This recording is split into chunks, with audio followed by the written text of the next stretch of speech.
안녕하세요. 타스 건축사무소의 김인환 건축사입니다.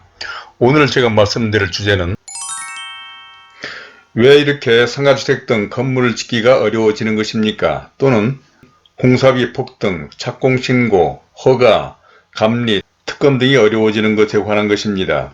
저는 본 채널에서 주로 상가주택, 단독주택 등의 설계와 건축 등에 관한 전문적이고 기술적인 내용과 함께 건축과 관련된 일반적인 이야기, 특히 재테크, 부동산적인 말씀을 드리고 있습니다.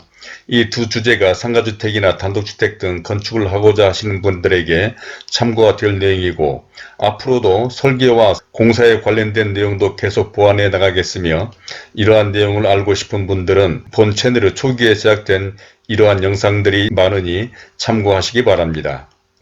그럼 오늘의 이야기를 시작해 보겠는데, 요즘 상가주택 등을 지으시려는 사람들과 상담하거나 현장에서 만나는 사람들과 이야기하다 보면 여러 사람들로부터 점점 건축하기가 어려워지는 것 같다는 말을 많이 듣습니다. 이러한 것은 직접 이런 상가주택 등을 설계하고 건축 허가를 받은 저와 같은 건축사들 뿐만 아니라 심지어는 허가를 내주고 착공신고 등을 처리해주는 공무원들마저도 힘들다는 이야기들을 할 정도인데, 오늘은 이러한 원인과 대책 등에 대해서 다음과 같은 5가지 내용으로 설명을 드리고자 합니다. 아무쪼록 오늘의 이 영상을 끝까지 보신다면 이런 문제에 대해서 관심이 있으신 분이나 특히 상가주택, 일반 건물 등을 지으시려거나 투자하시려는 분, 또 재테크와 부동산에 관심을 가지신 분 등에게 많은 참고가 되리라 생각하며, 본 영상을 보시기 전에 구독과 좋아요 그리고 선풀을 남겨주신다면 저에게도 큰 힘이 되어 이러한 영상을 만드는 데 도움이 될 것 같습니다.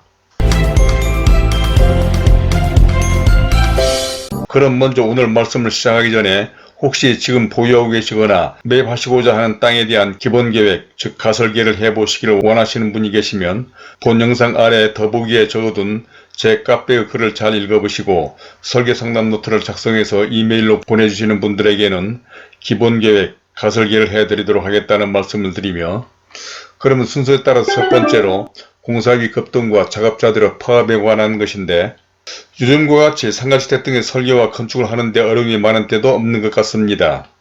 물론 이러한 어려움과 복잡함은 살다 보면 언제나 있었던 것이고 어찌 보면 지금이 그래도 괜찮지 않을까 싶기는 한데, 이러한 상황은 앞으로 시간이 가면 갈수록 더 강화될 것은 뻔한 일이 아닌가 싶습니다.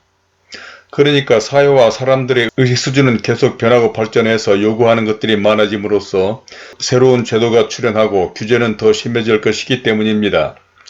우선 무엇보다도 요즘 모두를 가장 어렵고 힘들게 하는 것은 철근과 시멘트 등 자재비와 노무비 등의 상승으로 공사비가 급등하고 있는 상황일 것입니다. 즉 뭐니 해도 돈은 가장 민감하고 부담스러운 것인데, 요즘과 같이 공사비가 오르니 물론 이런 자금을 마련해야 할 건축주가 가장 힘들기는 하겠지만 공사를 하는 업체나 현장도 마찬가지입니다. 게다가 또 레미콘, 골조업체 종사자들의 파업으로 공사에 차질이 빚어지고 있는데, 그렇지 않아도 공사비 때문에 힘든 상황에 건물을 지으시려는 건축주들 뿐만 아니라 시공업체들에게도 심각한 문제가 아닐 수가 없습니다. 다음은 두 번째로 착공신고의 어려움과 각종 민원에 관한 것인데, 또 요즘 무엇보다도 어렵고 힘들게 하는 것은 착공신고가 대단히 까다로워졌고 복잡해지고 있다는 것입니다. 그러니까 최근 빈번해진 흙막이 공사와 기존 건물 철거 등에 대해서 발생한 각종 안전사고로 말미암아 낡은 건물을 멸실하거나 철거하는 경우에 해체 심의와 함께 허가까지 받게 되었기 때문인 것이죠. 이로 인해서 해체 심의에 따른 해체 계획서 및 안전점검 조사 등을 위해서 많은 비용과 시간이 소요되고, 지하층이나 경사진 대지 조성 등을 위한 흙막이 공사 또한 흙막이 설계와 심의 절차로 인해서 비용과 시간이 과거와는 상상할 수 없을 만큼 많이 소요되고 있기도 합니다.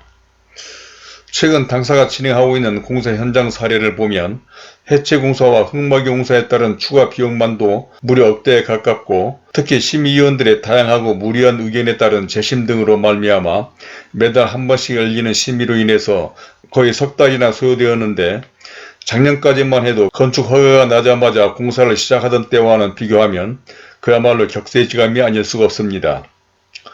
뿐만 아니라 현장에서 발생하는 소음과 비싼 먼지, 교통장애 등에 따른 인접 주민들로부터의 민원은 과거와는 비교할 수 없을 정도로 많아지고 있고, 더욱이 토요일을 포함한 주말과 휴일에는 인접 주민들의 민원뿐 아니라 현장 작업자들도 일을 하지 않으려 하거나 휴일 근무에 따른 인건비 상승 요구 등으로 주말과 휴일에는 정상적인 현장 작업이 불가능한데, 이러한 것은 과거와는 현저히 다른 상황이 아닐 수가 없습니다. 그러니까 과거에는 웬만하면 참아주고 이해해 주려고 하거나 하루라도 더 일을 하려는 분위기였지만, 이제는 자기 중심적으로 철저하게 자기 생활을 지키려는 의식이 강해지고, 또 모두가 주말이 있는 생활을 즐기려는 추세가 강해지는 탓일 것입니다. 다음은 세 번째로 건축 허가 절차와 허가 기간에 관한 것인데, 평생 설계를 하면서 가장 하기 싫은 것 중에 하나가 바로 이 건축 허가를 받는 일인데, 이 또한 절차와 기간이 점점 복잡해지고 새로운 제도가 늘어나고 있습니다. 물론 모든 것을 과거와 비교할 것은 아니지만, 사실 예전에 허가권자들은 융통성도 있었고, 이렇게 공개적으로 할 말은 아니지만 안 되는 것도 없었고 웬만한 것은 그냥 넘어가던 시절도 있었는데, 요즘 신세대 공무원들은 되는 것은 되고 안 되는 것은 철저하게 따져가며 모든 절차를 넘어가다 보니 보통 어려운 것이 아닙니다. 특히 건축이란 구조나 설비, 소방, 환경, 에너지 등 수많은 기능에 얼마나 복잡한 것이 많은지 모르는데, 그 하나하나를 따지고 들자면 한이 없기 때문입니다. 물론 그렇다고 문제가 있는 것까지 대충 넘어가자는 것은 아니지만, 하여간 요즘 어느 지역에 오피스텔과 근린생활시설 건물에 대한 허가를 진행하고 있는데 2달 가까이 지났는데도 아직도 언제 허가가 날지도 모를 정도입니다. 이는 담당자도 그렇지만 소방서, 장애인 관련 부서, 그리고 에너지 전략 계획서 등을 검토하는 부서와의 업무 협의 등의 절차가 간단하지 않기 때문인데, 이로 말미암아 규정된 건축허가 처리기한이라는 것은 유명무실해져 요즘에는 상가주택과 같은 건물의 건축허가도 한 달 이상 소요되는 데다, 또 요즘은 위에서 설명한 대로 각종 안전사고 등으로 여러가지 제도와 심의가 추가되어 심의위원들의 의견까지 반영을 하다 보니 허가를 내줘야 하는 공무원들마저도 힘들다 할 정도이며, 이러한 것들은 바로 비용과 시간의 증가로 이어지기도 하는 것입니다. 이제 네 번째로 공사감리와 특검, 사용 승인에 관한 것 등인데, 본격적인 공사를 진행하는 과정에서도 까다롭고 어려운 것은 여기서도 마찬가지입니다. 건축허가와 착공신고에서부터 안전을 비롯한 문제가 발생할 부분 등 모든 점에 있어서 할 수 있는 최고 수준의 기준을 만들어 놓다 보니 이를 확인하고 점검하는 감리와 특검의 수준 또한 얼마 전과는 비교할 수 없을 정도입니다. 그것은 설계와 도면대로 공사를 하는지를 점검해야 하는 감리나 모든 공사가 그렇게 완성되었는지를 확인해야 하는 특검의 입장에서는 어쩔 수 없는 일이기 때문일 것입니다.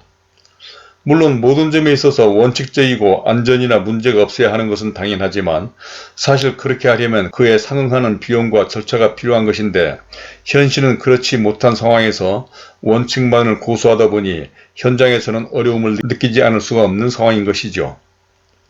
사실 이러한 모든 것을 하나하나 설명하기란 쉽지가 않고, 또 이런 상황들은 앞으로 우리 사회가 더 변화하고 발전하기 위한 것이며, 한편 생각해보면 안전 등은 말할 것도 없고 품질이나 건축하고자 하는 건물을 위해서는 바람직한 일인 것만은 분명하긴 합니다. 그렇지만 바로 이러한 모든 것들이 변화하며 발전해 나가는 과정으로 이런 상황에 시공자는 말할 것도 없고 건축주 그리고 사회 전반적인 인식의 공유가 필요해 보입니다. 이제 마지막 5번째로 향후 전망과 대책에 관한 것인데, 이제 우리나라의 설계와 건축 수준은 사실 세계적이라고 해도 과언이 아닐 것입니다. 이런 해외 공사 수주 실적이나 제가 한때 직접 외국에 근무하면서 실제로 경험을 하기도 했고, 또 우리나라 아파트나 건물에 대한 설계와 건축 수준은 세계 어느 나라에 내놔도 전혀 손색이 없기 때문으로 이러한 것은 이제 꼬마 빌딩 등 소규모 건축에 있어서도 그렇다고 할 수가 있습니다.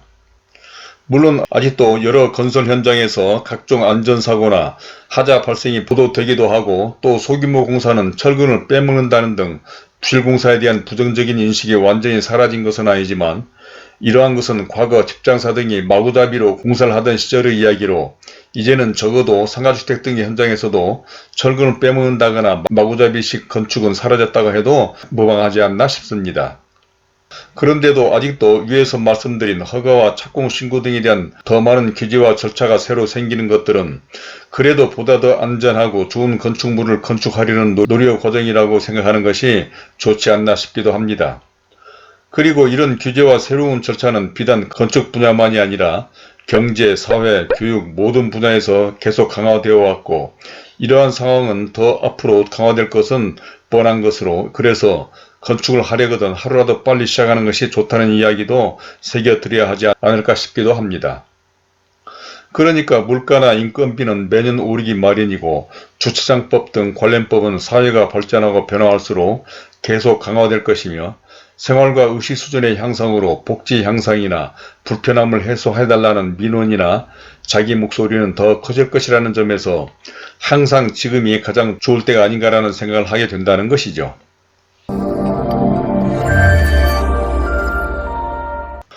자, 이제까지 왜 상가주택 등을 건축하기가 더 어려워지는가 등에 대해서 첫 번째로 공사비 급등과 작업자들의 파업, 두 번째로 착공신고의 어려움과 각종 민원, 세 번째로 건축 허가 절차와 허가 기간, 네 번째로 공사 감리, 특검, 사용 승인 등에 대해서 또 마지막 다섯 번째로 향후 전망과 대책에 대해서 말씀을 드려봤습니다. 그러니까 살다 보면 항상 어렵고 힘들다는 이야기를 하며 살았던 것 같습니다. 경제가 어렵다느니 경기가 좋지 않아 힘들다는 푸념 등을 하지만 그래도 지나고 보면 그때가 좋았다라는 말을 하며 또 우리나라와 같이 건축하기가 좋은 나라도 없다는 이야기도 있습니다. 그러니까 유럽 등 서구 여러 나라에서는 전통 건축을 유지하고 도시 경관을 잘 보존하기 위해서 새로운 건물 하나를 짓는데 얼마나 복잡하고 까다로운지 모르기 때문입니다. 그런데 비해서 아직도 우리나라의 제도와 절차는 그런 정도는 아니기도 하고 또 과거에 편할 때를 생각하다가 새로운 제도와 규제가 생기니 그런 불평이 나오는 것 같기는 한데 혹시 이런 데 대한 의견이나 경험담 또는 궁금한 점 등이 있으시면 선플로 남겨주시기 바랍니다. 그리고 이런 문제 등과 기타 다른 건축 등에 관해서 좀 더 구체적인 상담이 필요하신 분들은 본 영상 아래 더보기에 적어둔 제 이메일과 전화로 연락을 주시기 바랍니다. 그러면 그런 점들에 대해서 성실하게 답변해 드리도록 하겠고 또 위에서 시작할 때 말씀드린 대로 설계 상담 노트를 작성해서 이메일로 보내주신 분들에게는 소유하고 계신 대지에 대한 기본계획 즉 가설계를 해드리도록 하겠습니다. 그리고 구독과 좋아요를 눌러주신다면 본 채널에 관련된 다른 많은 참고 영상들을 보실 수도 있으며 화면 왼쪽에 제가 추천하는 이 영상들도 꼭 참고해 보시기를 바라면서 오늘은 이것으로 줄이도록 하겠습니다. 감사합니다.